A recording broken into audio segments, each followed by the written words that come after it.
For our final story today, we're going to take a break from our flooding coverage to talk about a disease that's making news throughout ag, and that's African swine fever. After being mostly eradicated by Spain in the mid-90s, only a handful of cases had been reported. But last August, the disease showed up in China, sending waves through the pork industry. Now, U.S. pork producers are finding ways to prepare and hoping the virus doesn't spread any further. In August 2018, an outbreak of African swine fever was confirmed in China.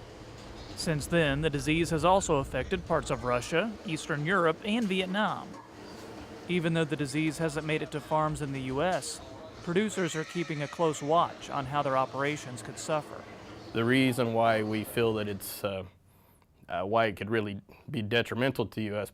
pork population is it would cost about $8 billion that first year alone of what it would do to our pork industry, primarily through closing all exports almost immediately. As soon as they would identify that we have it, most countries would start banning the imports of U.S. pork. And so with the U.S. exporting about 26% of our product right now, that'd be a very big hit. The disease doesn't impact humans, but can be spread to other pigs through infected ticks, contact with wild hogs, or by ingesting contaminated feed. There's no vaccine, and the disease mortality rate is close to 100%. Pigs that have been exposed to the disease are being culled, with China reporting that number at around 1 million. In the meantime, Dr. Moat has advice for farmers at home. If you, a producer, are using feed or you talk to your feed supplier, make sure they're taking some of these high-risk feed ingredients and that they're sitting on them for the time being. They're showing that if you sit on them for a while, the virus activity can actually decrease. And so that is essentially right now the only way we really have to decrease that risk. The impacts in China are already far-reaching, with fewer pigs meaning higher prices. They've surged almost 20% since early March. China is really the largest importer of pork, and so if they are deficit and if prices dictate that they're going to be a price importer, we could see, really them pulling a lot from the world market. And while at first glance that may seem like good news for areas like the U.S. that have so far been unaffected by African swine fever, Dr. Schultz cautions there's still too much uncertainty.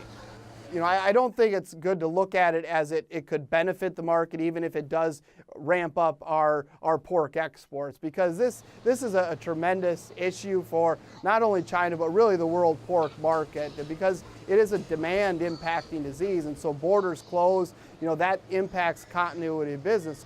If the virus continues to spread and the U.S. pork population suffers an outbreak, safeguards will be enacted to ensure farmers are taken care of. We want to make sure people sit tight, knowing that in the past, whenever we've had to come in and cull large populations, the government has always had payments of some sort to those producers.